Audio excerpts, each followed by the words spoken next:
बिस्मिल्लाहिर्रहमानिर्रहीम। अस्सलाम वालेकुम नाज़रीन, आप देख रहे हैं अवान टीवी यूट्यूब चैनल। नाज़रीन, अहम अपडेट आपके साथ शेयर करने जा रहे हैं। उससे पहले गुजारिश है कि हमारे चैनल को सब्सक्राइब कर लें और वीडियो को लाइक करें ताकि हर नई आने वाली वीडियो आप तक बर वक्त पहुँच सके।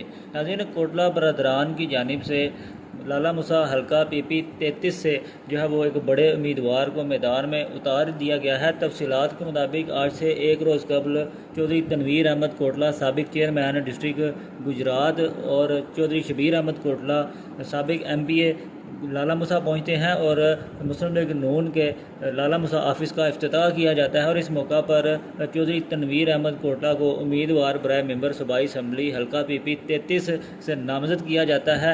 और चौधरी शबीर अहमद कोटला गुज़श्ता जो इलेक्शन था उसमें एक बड़ी तादाद में वोट हासिल कर चुके हैं। चंद 1000 करीबन वोट के डिफरेंस से जो है वो चौधरी लियाकत बदर से वो इलेक्शन हार गए थे, लेकिन उनका वोट बैंक इस हल्का में मौजूद है। कोटला बरदरान की जानिब से जो इलेक्शन कैंपेन का आगाज़ कर दिया गया है इस हल्का से। कायरा बरदरान भी मैदान में है, रनिया बरदरान भी मैदान में है और अब कोटला बरदरान भी जो है वो इस हल्का से जो है वो मैदान में आ चुके हैं। आपके ख्याल में किस उम्मीदवार के जीतने के चांसेस ज़्यादा हैं? कमेंट बॉक्स में ज़रूर आगाह करें। अगली वीडियो तक के लिए दीजिए इजाज़त। अल्लाह हाफ़िज़।